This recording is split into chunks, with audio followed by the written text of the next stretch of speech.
Iglesia Bautista Pacto de Gracia, Temuco. Este sermón se titula Crímenes contra el Evangelio, luchando por la integridad evangélica en la iglesia.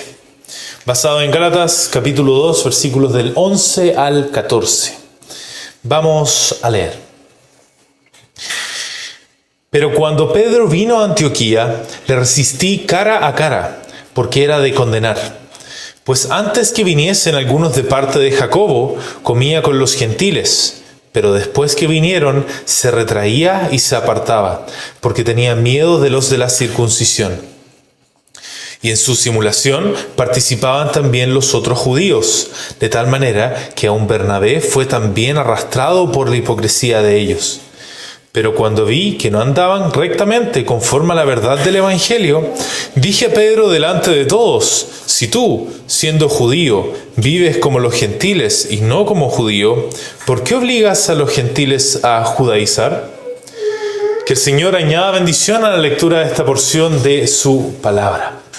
El propósito del sermón de hoy es que sepamos identificar y confrontar santamente las conductas que públicamente pervierten el Evangelio del Señor.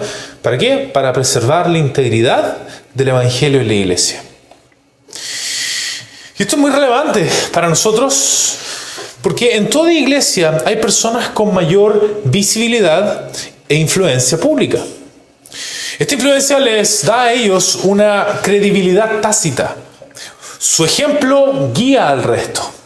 Incluso cuando no explican de manera abierta sus decisiones. De alguna forma, ellos están enseñando con sus obras. Estas acciones, entonces, comunican.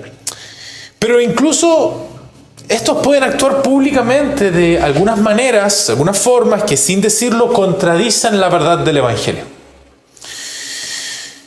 Entonces comunican, decimos, de manera relacional y visible, en términos de las relaciones que ellos llevan y cómo las llevan.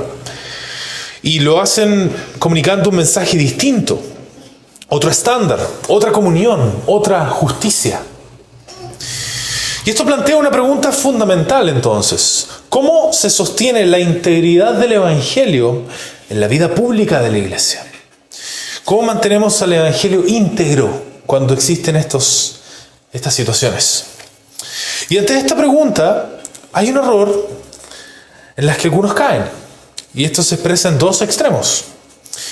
Unos responden que los líderes no deben ser evaluados públicamente, aunque su conducta afecta el testimonio del Evangelio, el testimonio de Cristo. Dan por sentado estas personas que su autoridad, la historia que tengan o su posición los hace incuestionables en la iglesia. Absolutamente incuestionables. Y prefieren preservar la figura del líder antes que la claridad del Evangelio. La evaluación, entonces, evaluar a esta persona, probarla, se vuelve como una señal de deslealtad, una señal de división en este contexto. Y el resultado, el Evangelio queda subordinado a la reputación de personas influyentes en la iglesia. Ese es un extremo del error. El otro extremo del error es, o se refleja en cómo otros responden, que nadie debe evaluar el comportamiento público de otro para evitar el juicio o el conflicto. En este sentido, lo que hacen es corregir corrección con condenación. De cierta manera dicen, toda corrección es una forma de condenar al otro. Rechazan cualquier llamado a tener coherencia entre lo que se hace y lo que se dice, incluso cuando el Evangelio está en juego, y terminan tratando la ética como un asunto estrictamente privado. Y el resultado es que la verdad del Evangelio pierde visibilidad en nombre de una paz que no tiene discernimiento, en donde el discernimiento no se aplica al final. Ambos errores asumen que el comportamiento público no comunica enseñanza. Sin embargo, como veremos, esto es un error. Y la manera entonces en la cual vamos a cumplir con este propósito que nos planteamos es por medio del relato. Este relato de la confrontación de Pablo hacia Pedro, nos va a enseñar de este tema y vamos a ver que nos enseña tres cosas que son importantes. Primero, que el Evangelio contiene una ética inseparable de su verdad. Segundo, que la formación cristiana depende de la ética del Evangelio que se hace pública. Y tercero, que la iglesia debe guardar y corregir la expresión pública del Evangelio en su vida común. Esos tres puntos vamos a estar viendo y vamos a partir entonces leyendo el versículo 11 para la exposición. Dice así: pero cuando Pedro vino a Antioquía, le resistí cara a cara, porque era de condenar. Pues antes que viniesen algunos de parte de Jacobo, comía con los gentiles, pero después que vinieron se retraía y se apartaba, porque tenía miedo de los de la circuncisión. ¿Por qué dice esto el apóstol Pablo? ¿Qué es lo que tiene detrás si seguimos su argumento a través de la carta? Es, en primer lugar, o más bien dicho, es centralmente iluminar respecto de la falibilidad de los apóstoles. Que los apóstoles, con todo lo importante que eran en su cargo, son personas falibles. No tienen esa calidad inspirada en todos los aspectos de su vida. ¿Ya? Las cartas ciertamente son inspiradas por Dios, pero ellos eran humanos falibles también, ¿ya? Así como nosotros. Entonces, él quiere iluminarlos respecto de este tema. Y esto es relevante en este contexto porque los judaizantes, como ya veíamos, estaban promoviendo que la fe en Cristo no era suficiente para liberar de la maldición de la ley, del dominio del pecado y de las tradiciones humanas. Y esto lo hacían promoviendo que era además necesario adherirse a tradiciones judías. Y para hacer eso negaban el apostolado de Pablo. Y decían que Pedro y los 12 en general apoyaban la causa de los judaizantes, estas personas que querían que el resto judaizara. Pablo se encargó en los versículos anteriores de defender la veracidad de su apostolado, de que era verdadero apóstol él. Pero ahora, así como para balancear ese argumento y al mismo tiempo rematar su defensa, quiere abordar los límites de la autoridad de un apóstol. Y esto lo hace por medio de una declaración, en primer lugar, que resume todo lo que viene, y luego otra declaración donde da testimonio y uno más que representa su interpretación. Vamos a ver, la declaración del resumen es esta. Pero cuando Pedro vino a Antioquía, le resistí cara a cara porque era de condenar. En primer lugar dice, pero. En otras palabras, en contraste con los buenos términos en los que ocurrió la interacción anterior que mencionaba en los versículos inmediatamente anteriores, cuando le dieron la diestra de compañerismo para reconocerlo como un apóstol que tenía el mismo evangelio y un encargo hacia los que no eran judíos, hacia los gentiles, en contraste con todo eso, cuando Pedro vino a Antioquía, entonces, lo siguiente. Ahora, ¿por qué Pedro estaba en Antioquía? ¿Por qué Pedro estaría en Antioquía? Recordemos que los apóstoles tenían una función en esos tiempos, y que es única, y no se repite, que era fundacional para la fundación de la iglesia. Y que incluía pastorear a todas las iglesias primeras para guiarlas y protegerlas de tal manera de que se mantengan fieles. Entonces, cuando Pedro hacía una visita apostólica, ahí es cuando ocurre esto. ¿Ya? Y Pablo también estaba ahí, en esa iglesia. Y dice Pablo que le resistió cara a cara. ¿Qué indica esto? El verbo resistir aquí es un verbo militar que habla de una oposición pública, intencional y doctrinal. No era una mera exhortación, no era una mera amonestación, era resistencia. Por otra parte, el que hayan mencionado que era cara a cara también es significativo. Es una indicación de que se puso a él mismo de manera transparente, responsable y autoritativa frente a Pedro.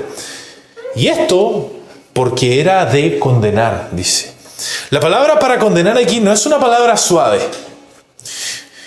Indica que hay una culpa objetiva en Pedro. Y el sujeto aquí es Pedro. No era la actitud, era Pedro el que era de condenar, según lo que dice Pablo acá.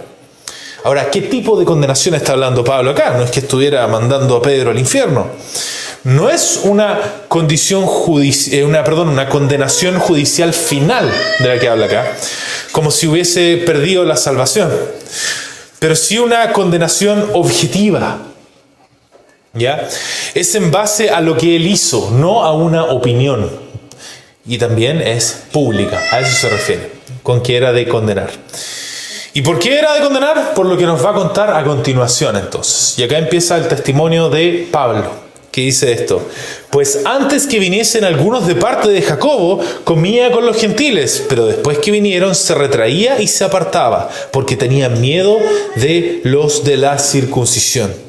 Antes de que viniesen algunos de parte de Jacobo, al parecer, algunos judaizantes venían utilizando el nombre de Jacobo, que era el líder en la iglesia de Jerusalén, el pariente del Señor Jesucristo, y lo estaban nombrando a su favor. Ahora, no es que Jacobo hubiera colaborado con los judaizantes, de hecho eso lo tenemos de los pasajes anteriores que le dieron la diestra a Pablo de que el evangelio que tenían era el mismo. No era eso, sino que posiblemente se reconocía una relación con Jacobo que les daba cierta influencia a ellos. Antes de que vinieran entonces, Pedro comía con los gentiles. Ahora, tenemos que entender esto para poder entender bien este pasaje. Este no era un mero almuerzo o una cena, como nosotros podríamos entenderla ahora en el contexto laboral o algo así, sino que tenía una significancia a nivel cultural, comer con los otros. Según la ley mosaica, el pueblo de Dios debía guardar la pureza ceremonial, lo que significaba también restringirse, abstenerse de ciertos alimentos. Estas leyes lo que hacían es distinguían a Israel de las naciones paganas y apuntaban a la santidad para que no se mezclaran. Sin embargo, la ley no prohibía explícitamente compartir la mesa con los gentiles, sino con quienes podían hacerlos impuros por su estilo de vida o su alimentación. No obstante, con el tiempo, la tradición judía elevó esta prudencia a un legalismo. Trataban todo contacto con los gentiles como una contaminación. En los tiempos del Señor, la separación cultural se convirtió en una marca de justicia propia. Comer con los gentiles era visto como una traición al pacto, aunque Dios no lo había mandado así. Pedro sabía que esto era una distorsión, eso sí. Pedro sabía que esto era un legalismo, porque Dios mismo le mostró que no debía llamar común o inmundo a los gentiles limpios por fe. Y esto lo vemos en el libro de Hechos, capítulo 10, si quiere estudiarlo. Él había comido con un hombre gentil llamado Cornelio. Y comer con Cornelio fue una acción teológica, no meramente social. Él afirmó que en Cristo no hay distinción entre judío y gentil.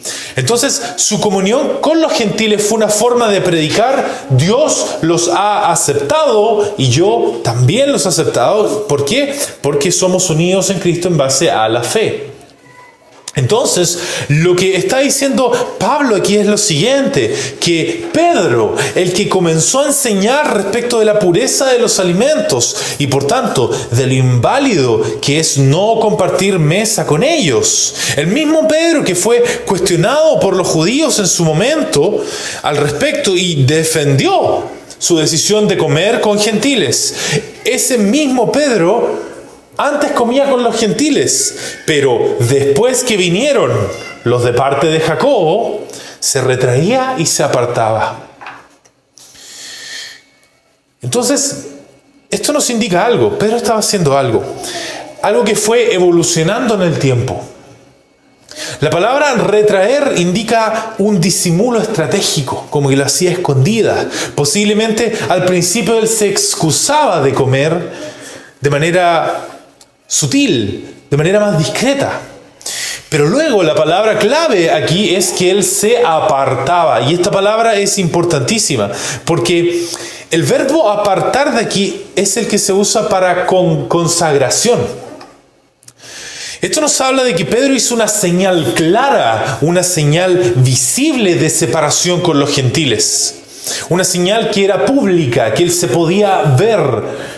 No era un mero accidente, sino que era una separación precisamente con los gentiles. No se nos menciona cuál señal hizo. Quizás preparó una mesa especial para los judíos, no lo sabemos, pero se nos habla de un apartarse que es claro. ¿Y por qué es clave? Decimos que es clave porque esta señal es lo que permite que Pablo ahora haga un juicio inequívoco de la fidelidad de Pedro. Sin esta señal, para Pablo no hubiera sido posible. Y la señal esta señal, le permite ver lo que hay en el corazón de Pedro. Y acá es donde viene la interpretación de intención. Porque tenía miedo de los de la circuncisión. Ahora, esto no es un mero juicio de intenciones por apariencias, que el Señor lo condenaría, por cierto. El Señor condena el juicio por apariencias como diciendo... porque no es como que Pablo, en otras palabras, dijera: noté que Pedro últimamente sonríe menos cuando está con los gentiles, o se sienta más tiempo con los de Jerusalén que con los de Antioquía, o ya no responde tan rápido los saludos de los gentiles. No es eso lo que está haciendo Pablo. Este sería un juicio basado en patrones sociales y cosméticos, cambios externos de comportamiento interpretados como señales internas, sin confesión, sin una contradicción doctrinal clara, y por tanto serían injustos. Pablo lo que está haciendo aquí es construyendo un argumento espiritual que parte de un principio bíblico, luego pasa a abordar la confesión del hermano, y luego la fe que él confiesa, en otras palabras, y termina con los hechos objetivos para concluir. ¿Cuál es el principio bíblico? El principio bíblico que Pablo usa es: el que obra por fe no obra por temor al hombre, sino que obra por temor a Dios. La fe que Pablo está considerando aquí es la fe que Pedro confiesa, que no hay que apartarse de los gentiles en la comida por mandato de Dios. El hecho objetivo es que Pedro se apartó de los gentiles en la comida. La conclusión es, por tanto, obró por temor al hombre y no por la fe que él mismo confiesa. En este caso particular, los hombres que lo presionaron fueron los judaizantes, y por tanto fue por temor a ellos. Esa es la conclusión de Pablo. Pablo no reprende a Pedro simplemente por una mala decisión práctica, sino que porque su acción pública alteró el mensaje del Evangelio ante toda la comunidad. Apartarse de los gentiles no fue un simple cambio de mesa, sino una señal visible y doctrinal, como si dijera que los creyentes gentiles no eran suficientemente puros, que aún necesitaban cumplir con las normas judías para ser plenamente aceptados. Esta separación comunicaba que la fe en Cristo no basta y que hay niveles de comunión dentro del cuerpo de Cristo. En otras palabras, otro evangelio. Aunque Pedro no predicó con palabras, predicó con su conducta. Y lo que enseñó con ella fue una negación práctica del evangelio que él mismo había proclamado. Por eso la confrontación de Pablo fue una defensa urgente de la verdad del evangelio. No un conflicto personal ni una diferencia de enfoque o de énfasis. El centro del problema es este: lo que Pedro vivió ante los demás fue incoherente con lo que creía y enseñaba. Y esta incoherencia es condenable porque el Evangelio exige una ética que expresa su verdad. Y eso nos lleva a la primera afirmación que este pasaje nos entrega. El Evangelio contiene una ética que es inseparable de su verdad.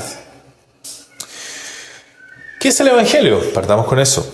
El Evangelio es el mensaje de salvación que predicamos, que llama a todos los pecadores, sin distinción, a arrepentirse por medio de la fe en Cristo, como quien resucitó al tercer día, como demostración de que satisfizo la ira justa de Dios en contra de los pecadores por medio de su obediencia hasta la muerte en cruz como representante de ellos. ¿Para qué? Para que sean reconciliados con Dios para siempre.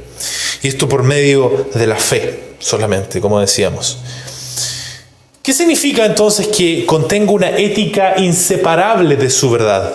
Significa que el mensaje, o en el mensaje de salvación, hay una serie de conductas que están claramente implicadas.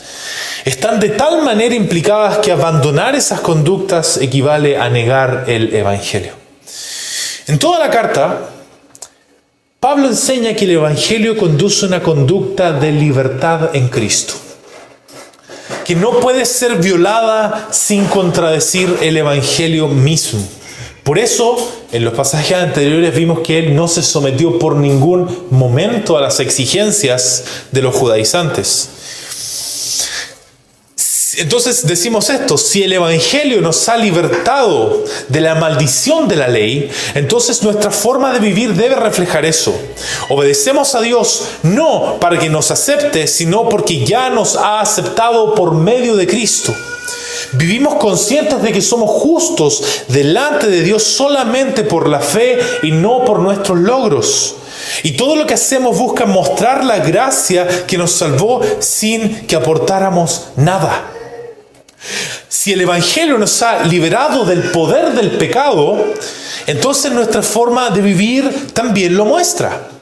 Seguimos al Espíritu Santo, no a reglas humanas ni al esfuerzo personal como si eso fuera suficiente. Sabemos que la lucha contra el pecado es real, pero no la enfrentamos solos, sino con la ayuda diaria de la gracia de Dios. No buscamos dar una buena imagen a los ojos del hombre entonces, sino agradar a Dios desde el corazón con una vida transformada y una vida sincera. Y por último, si el Evangelio nos ha liberado de las tradiciones humanas, entonces eso también cambia cómo vivimos juntos. Nos guiamos por la palabra de Dios, no por costumbres o reglas que inventaron los hombres, aunque hayan tenido buenas intenciones. Vivimos en una comunidad que discierne con sabiduría lo que realmente ayuda a crecer sin imponer cosas que Dios no manda. Y buscamos una comunión verdadera en Cristo sin excluir a nadie por no encajar en nuestras formas culturales. Entonces, el momento en el cual nosotros violamos esta clase de conducta, estamos negando el Evangelio mismo. Que el Señor nos libre entonces de pensar algo diferente en torno al Evangelio. No basta con predicar las palabras correctas, si después de eso no fluye naturalmente una ética que le da sentido a esas palabras. Pero tampoco basta con pretender tener esta buena conducta sin expresar la palabra que le da cohesión, que une toda esa conducta, como algo que glorifica solo a Dios. La palabra es primero, pero necesariamente de eso entonces fluye la ética evangelia, ¿o qué pasa? Se destruyen ambas cosas y no queda nada. Esto es relevante, porque hoy predican muchos bien las palabras del Evangelio. Hablan de la santidad de Dios, hablan de la culpabilidad del hombre, hablan del sacrificio expiatorio de Cristo y su resurrección, llaman al arrepentimiento por medio de una fe viva, siendo la fe el único instrumento que Dios usa para la justificación. Pero luego, cuando se trata de su conducta pública, vemos que contradicen el mismo evangelio que predican. Por ejemplo, cuando su conducta contradice la libertad de la maldición de la ley. Un líder, por ejemplo, que predica gracia pero trata con desconfianza a quienes no reflejan su mismo estándar externo de madurez. Por ejemplo, la ropa que usa, el lenguaje que usa o sus hábitos, como si eso definiera su aceptación delante de Dios. Como diciendo, sí, Dios te ama, pero si no cambias esas cosas rápido no puedes servir aquí. Ojo, que no es la prudencia lo que está mal, porque a veces uno tiene hábitos o lenguaje o cierta ropa por prudencia. No estamos hablando de ese tipo de cosas. Estamos hablando de convertir la prudencia en un requisito para la aceptación delante de Dios. Un cristiano que presenta su obediencia como lo que lo hace aceptable ante Dios y provoca ansiedad espiritual en otros también es un ejemplo de vivir con una conducta errada. Yo también luchaba así hasta que me comprometí de verdad con Dios, dice uno. Como si todo estuviera en su obediencia y no en la gracia de Dios. La obediencia es fruto, no es la base de la aceptabilidad para con Dios. Comprometerse es bueno, pero no es moneda de justificación. Una iglesia que da trato preferente también a quienes tienen un trasfondo más socialmente limpio, aunque dice que todos son bienvenidos. Ese hermano, dicen, tiene un testimonio hermoso, viene de una familia cristiana muy ordenada. Pero la experiencia pasada no determina el valor espiritual de una persona en Cristo. Y de hecho Pablo mismo dice en el versículo pasado, lo que eran en otro tiempo no es relevante, dice. Nada me importa, porque Dios no hace acepción de personas. Eso es un ejemplo. Otro ejemplo es cuando su conducta contradice la libertad del dominio del pecado. Un pastor que impone normas no bíblicas como evidencia de santificación, como no ver películas, no usar redes sociales, etc., sin espacio para un discernimiento personal y una diferencia entre sabiduría y mandato. Ahí tenemos un ejemplo, donde se dice, aquí los que realmente quieren agradar a Dios no se mezclan con esas cosas de manera tajante. Y nuevamente, la prudencia es buena. Nadie está diciendo que por prudencia uno se abstenga de estas cosas. Pero otra cosa es enseñar la prudencia como si fuera una ley universal, aplicable en todo tiempo, en todo lugar, para toda persona. Una iglesia que margina a quienes luchan con pecados visibles en vez de acompañarlos con gracia, generando una cultura de apariencia, de aparentar, porque se le está reprimiendo en ese sentido. Hermano, en esta iglesia no andamos con debilidades, aquí se viene a dar testimonio. No vengas a llorar aquí casi. Todos luchamos. Entonces, negar que luchamos es promover la hipocresía. ¿Se dan cuenta? Entonces, eso no es una forma de operar en base al Evangelio.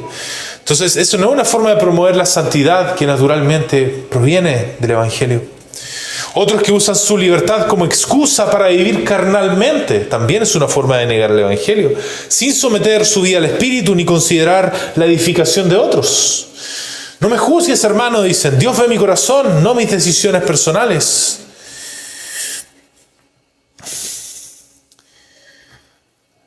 La libertad en Cristo no es licencia para desobedecer, eso sí, ni ignorar el cuerpo de Cristo.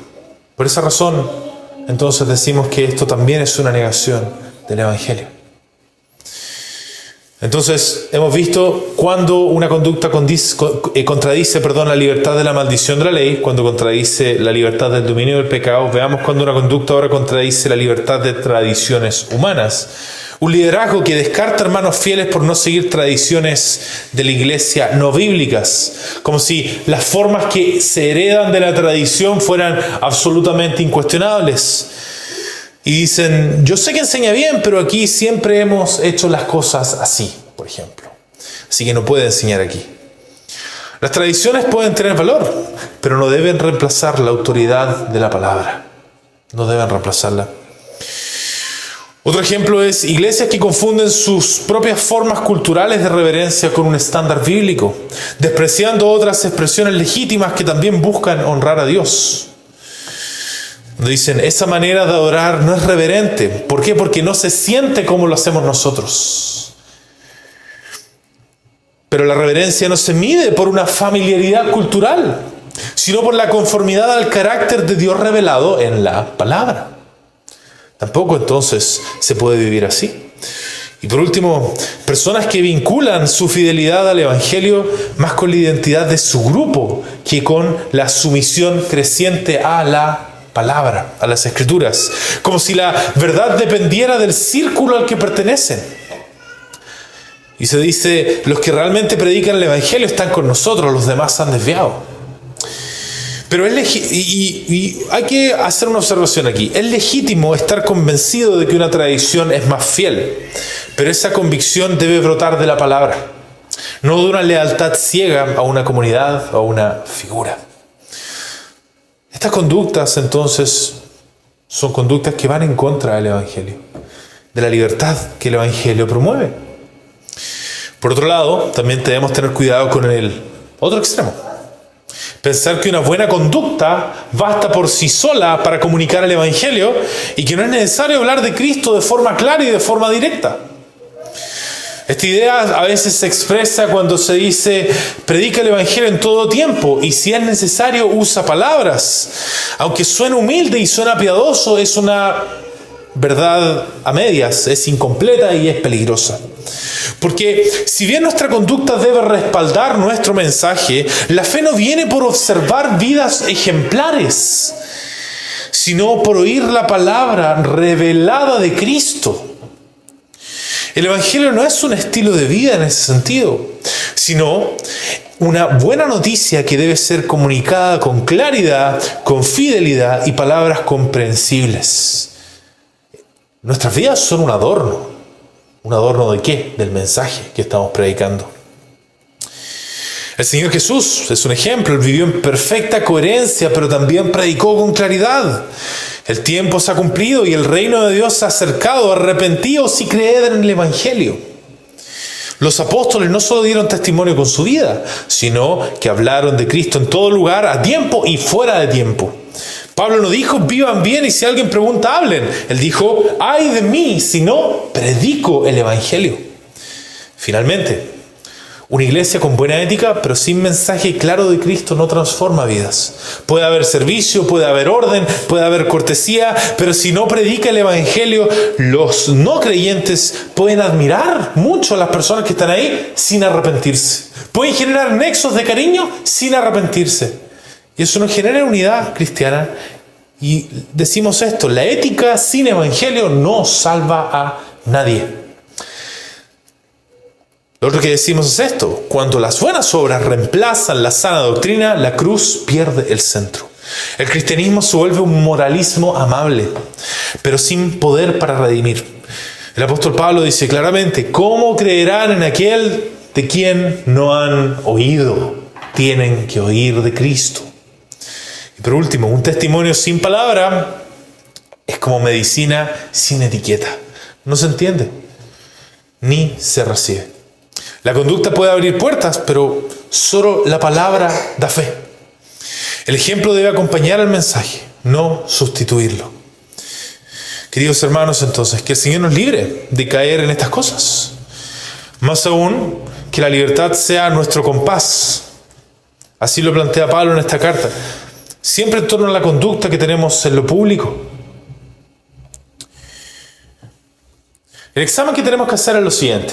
Cuando nosotros pensamos en nuestra conducta, ¿estoy viviendo como alguien que ha sido justificado por gracia o como alguien que necesita justificar su lugar entre los hermanos? ¿Mis decisiones expresan mi libertad respecto de la condenación o lo que estoy buscando es ganarme la aceptación frente al resto? Segundo, ¿estoy caminando por el Espíritu o edificando una imagen de santidad basada en el control, la regla o la apariencia, en mi conformidad a estas cosas? Mis prácticas surgen de convicción bíblica y dependencia de la providencia especial de Dios, que hace que todas las cosas cooperen para bien de aquellos que le aman, o de una presión y una expectativa humana. Lo otro, ¿estoy actuando desde la palabra o desde costumbres que nunca he examinado con cuidado? ¿Lo que promuevo o impido en la comunión tiene fundamento bíblico o simplemente es lo que siempre se ha hecho, lo que dice el pastor? Pero también debemos preguntarnos otras cosas. ¿Estoy predicando con claridad el Evangelio que mi conducta intenta reflejar? Y esto es el otro lado de la moneda. ¿O espero que mi ejemplo hable por sí solo? ¿Confío en que se entienda el mensaje sin anunciar a Cristo? ¿O me esfuerzo por explicar la razón de mi esperanza, como dice la palabra? ¿Mi vida gira en torno a la cruz y la resurrección de Cristo o solo a hacer el bien de manera genérica como si eso bastara? Las personas que me observan pueden llegar a pensar que soy buena persona sin necesidad de arrepentirme y creer. ¿Se dan cuenta de lo importante? Que uno puede ser una persona ejemplar, pero si uno no predica a Cristo, ¿qué van a pensar las personas? Oye, qué buena persona es esta, por méritos propios. ¿Mi testimonio está completo o es un testimonio mudo que deja a los demás sin guía hacia la fe? ¿Uso la palabra para que otros comprendan a quién sigo y por qué? ¿O me conformo con solo causar una buena impresión? He ahí. Que el Señor nos ayude a serle fiel entonces en torno a todo lo que nosotros hagamos. ¿Bien?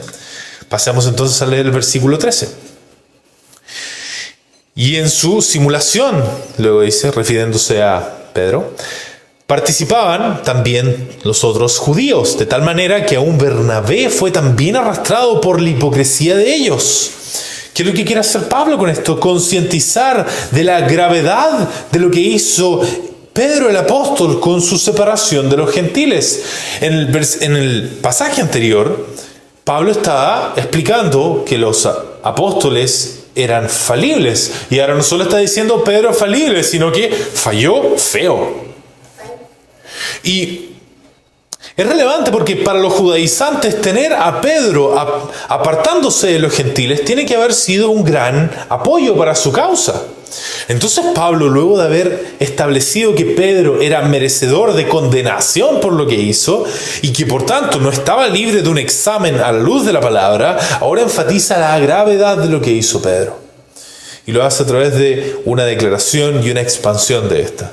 La declaración es esta: y en su simulación participaban también los otros judíos. Y en su simulación. Esto hace referencia a un fingimiento de Pedro. Pedro estaba fingiendo, en el que operaba en contra de lo que creía, en contra de su fe, por temor al hombre, por temor a los judaizantes. Y dice Pablo, participaban también los otros judíos. Junto a Pedro se separaron de los gentiles, otros judíos, y formalizaron entonces al grupo de judíos como aparte de los gentiles. Esa es la declaración y luego viene la expansión. De tal manera que aún Bernabé fue también arrastrado por la hipocresía de ellos. De tal manera que aún Bernabé fue tan eficaz la influencia de Pedro en desviar a los hermanos que aún Bernabé, quien era un judío de la confianza de todos los apóstoles, de los 13, fue arrastrado. De hecho, Bernabé fue el puente entre Pablo y el resto de los apóstoles. Entonces tenía la confianza de ambos grupos. La palabra arrastrado nos habla de que fue un dejarse llevar más que participar activamente. ¿Y por qué causa fue arrastrado? Por la hipocresía de ellos. La hipocresía de Pedro y de los judíos que participaron con él. Ser hipócrita es fingir tener cualidades que en realidad no se tienen. En este caso, Pedro y el resto estaban fingiendo que rechazaban comer con los gentiles para caerle bien a los judaizantes, cuando en realidad creían que la comida ya no los separa, porque todos están unidos por la misma fe en Cristo. Entonces, lo que comenzó como una decisión personal en Pedro, terminó convirtiéndose en una señal doctrinal poderosa, visible e imitada. Su ejemplo no solo comunicó un mensaje equivocado, sino que también deformó la práctica y de toda la comunidad que estaba mirando. Su separación educó a otros sin palabras, y esa educación fue destructiva. Los llevó a fingir una fidelidad a normas que ya habían sido superadas en Cristo. Nadie predicó otro evangelio abiertamente, pero la ética que se vivía enseñaba un evangelio diferente. Así, vemos que la vida ética del liderazgo y de los creyentes no es neutra. Forma, educa y moldea la conciencia de los demás. Cuando esa ética se tuerce, la comunidad no queda ilesa. La verdad del evangelio se oscurece y los hermanos se extravían. Eso es lo que termina pasando. Y por eso llegamos a esta segunda afirmación. La formación cristiana depende de la ética del evangelio que se publica, la que se hace pública. Estamos diciendo que cuando se trata de la ética que se tolera públicamente no hay neutralidad. Si es conforme al evangelio, entonces va a formar a los cristianos en la imagen de Cristo. Si no, los va a deformar en pos de el diablo.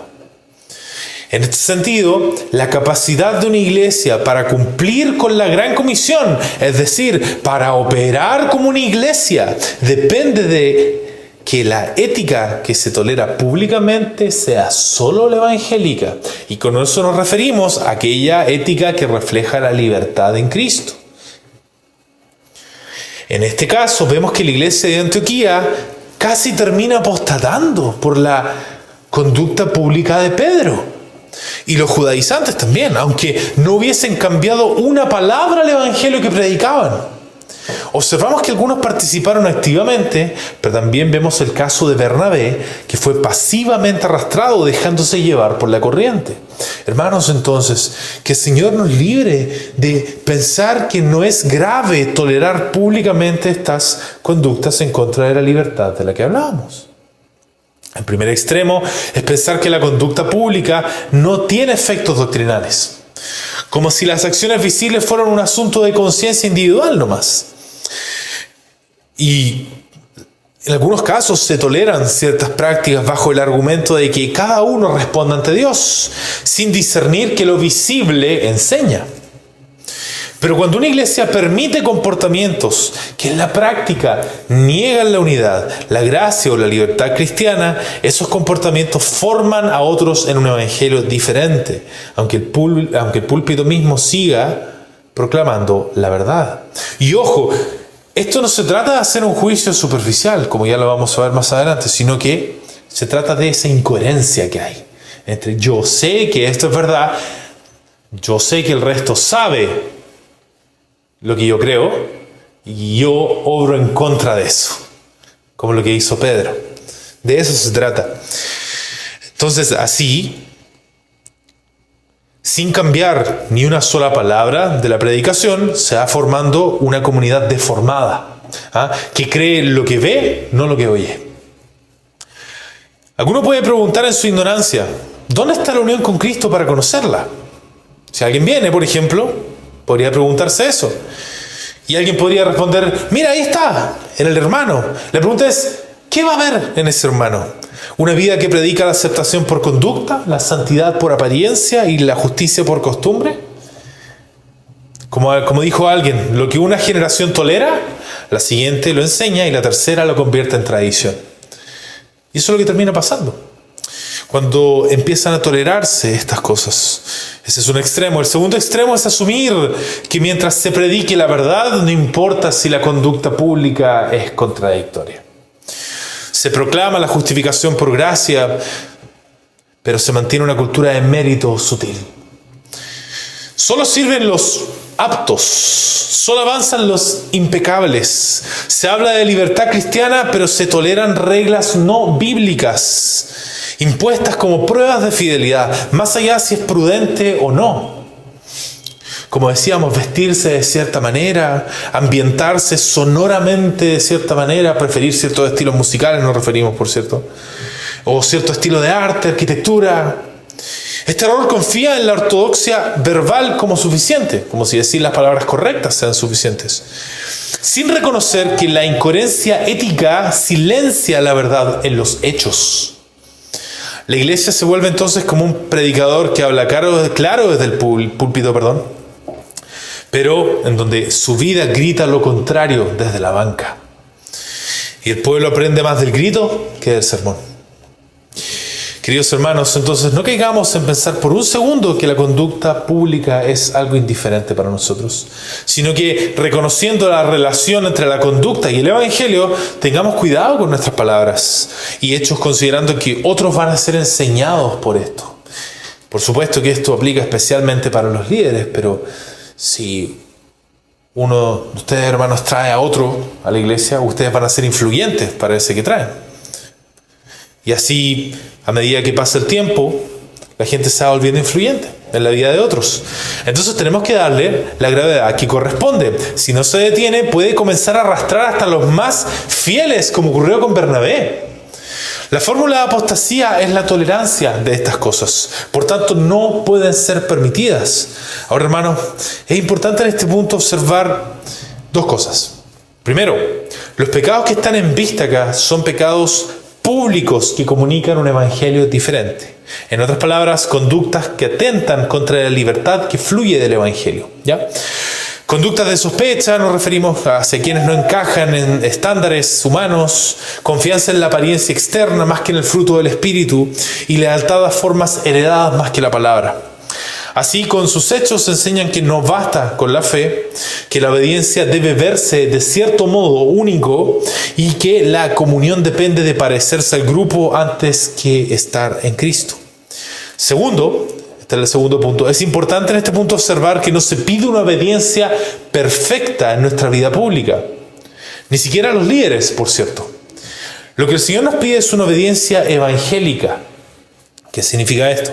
Que caminemos conforme a la luz que hemos recibido, respondiendo en fe y arrepentimiento a la verdad del Evangelio. No se trata de que el primer pecado se cometió en un crimen contra el Evangelio, sino andar en la verdad, confesar el pecado cuando se cae y corregir el rumbo conforme a la gracia que se recibe. De hecho, si Pablo estuviera enseñando en este punto que es necesaria una obediencia perfecta para no ser condenable, estaría él mismo actuando en contra del evangelio de la libertad. Pero por eso lo de Pedro es tan grave. No actuó por ignorancia, no fue un mero tropiezo de manera momentánea lo que hizo Pedro. Tenía la luz, había confesado la verdad, pero eligió actuar en contra de ella por temor al hombre y persistió en eso públicamente. Su ejemplo dejó de ser testimonio del Evangelio y comenzó a distorsionar la ética de la comunión en Cristo. Pero también, hermanos, no lo olvidemos, podemos ser hiperortodoxos en nuestro Evangelio, hablar las cosas perfectas, pero si nuestra conducta evangélica es mala, lo que predicamos en un momento lo vamos a negar a gritos en el siguiente. Y lo único que genera eso es una confusión que termina haciendo que la semilla caiga en el camino. Porque las personas no logran entender el mensaje de manera significativa. Lo estamos negando con nuestras acciones. Y esto nos lleva a la última parte de esta exposición. Versículo 14.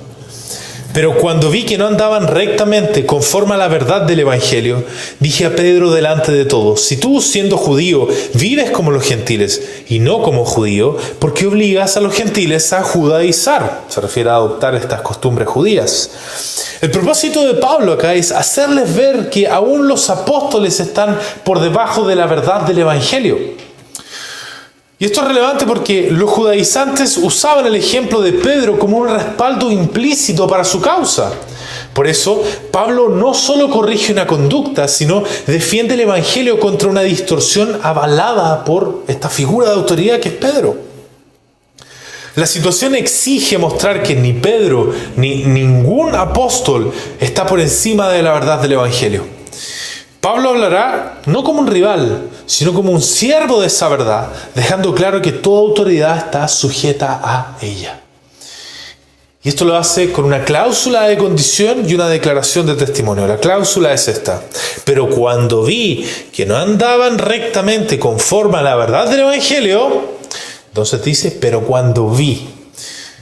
Cuando Pablo entendió, en otras palabras, a partir de esto que menciona anteriormente, cuando él entendió que no andaban rectamente conforme a la verdad del Evangelio, que su conducta, en otras palabras, no era honesta, había algo torcido, sus convicciones eran contrarias al fin al que conducen sus acciones, a eso se refiere. Y en este caso la convicción principal era que judíos y gentiles son suficientemente unificados por la fe en Cristo. Pero apartarse de los gentiles opera para el fin de separar a los gentiles de los judíos en base a tradiciones humanas de la cultura. Por tanto, no andaban rectamente conforme a la verdad del Evangelio.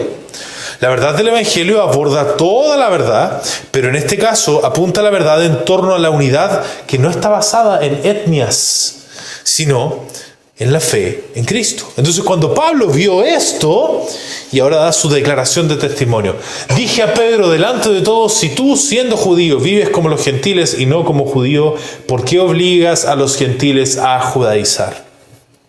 Dije a Pedro delante de todos. Esto fue una confrontación pública, no fue hecha en privado. Los judíos y gentiles pudieron escuchar las palabras que les dijo cara a cara. Esta fue entonces la situación. Y luego le hace una pregunta retórica a Pedro: si tú, siendo judío, vives como los gentiles y no como judío, ¿por qué obligas a los gentiles a judaizar? No le estaba haciendo esa pregunta de manera directa. Él nuevamente está estableciendo un juicio espiritual acá. Primero, un principio bíblico en el cual se basa: la conducta visible de una persona debe fluir de su fe verdadera y ser coherente con ella. La palabra lo dice: lo que no es de fe es pecado. Y dice: el justo por la fe vivirá. Ese es el principio bíblico. Luego, la fe confesada de Pedro. Pedro ya había declarado en palabra y en acción que la comunión con los gentiles en Cristo es legítima y que la ley ceremonial ha sido cumplida en Jesús. Luego viene el hecho objetivo: Pedro vivía como gentil. Comía con ellos, tenía comunión sin exigir ritos judíos, pero al apartarse públicamente actuó como si esa comunión fuera ilegítima, contradiciendo su fe. ¿Cuál es la sentencia de Pablo entonces?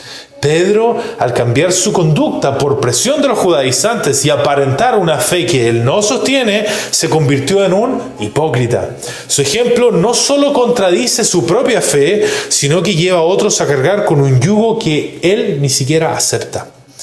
Es significativo lo que dice porque él habla de una obligación impuesta a los gentiles. Ese es el nivel de enseñanza, sin palabras explícitas. La idea es que su conducta fue tal que fue equivalente a imponer obligación a los gentiles de judaizar. Pedro no fue confrontado en privado, si observamos, sino delante de todos, porque su conducta pública tenía consecuencias públicas para la comunidad. Su ejemplo estaba imponiendo una norma no bíblica y por tanto corregirlo no era una opción, era una necesidad evangélica. Pablo no actuó en nombre de una autoridad personal, sino como quien vela por la integridad del evangelio que se vive entre los creyentes.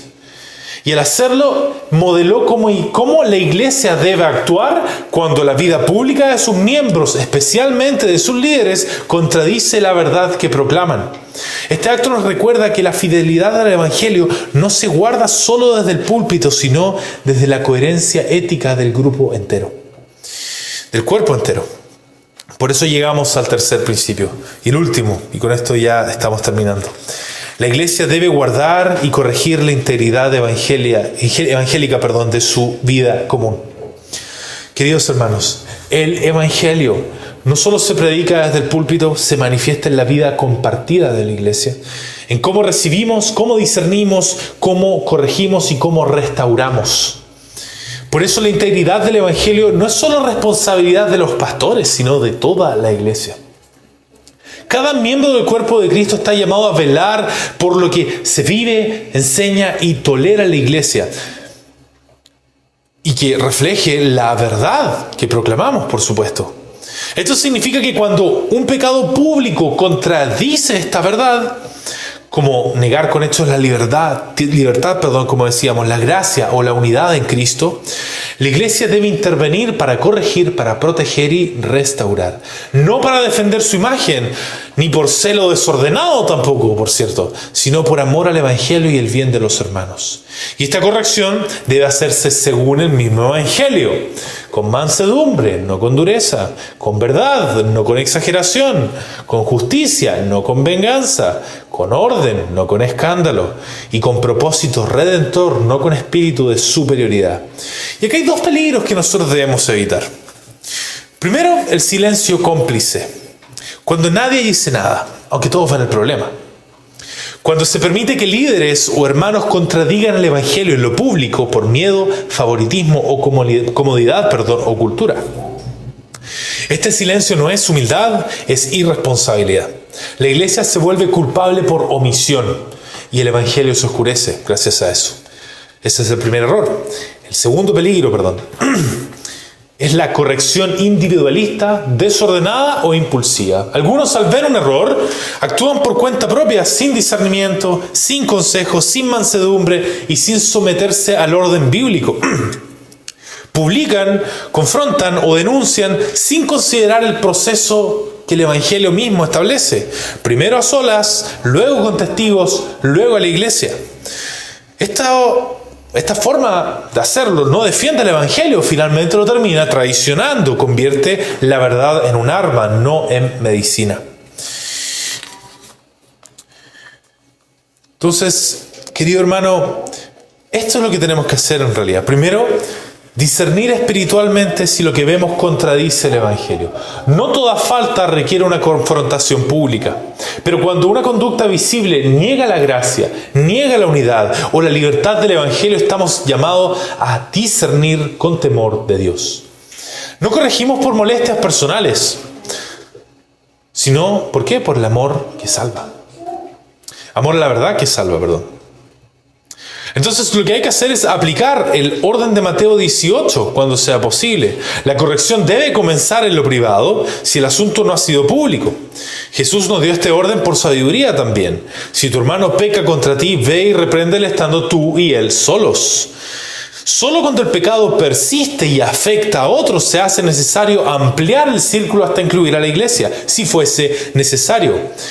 Lo otro, no imitemos a Pablo sin entender por qué él habló como lo hizo. Pablo corrigió a Pedro con autoridad apostólica, como testigo directo de Cristo resucitado y con un encargo fundacional sobre la iglesia. Como decíamos, ellos estaban encargados de fundar la iglesia. Entonces, esto era algo especial que estaba haciendo, pero que tiene una aplicación para nosotros en el día de hoy.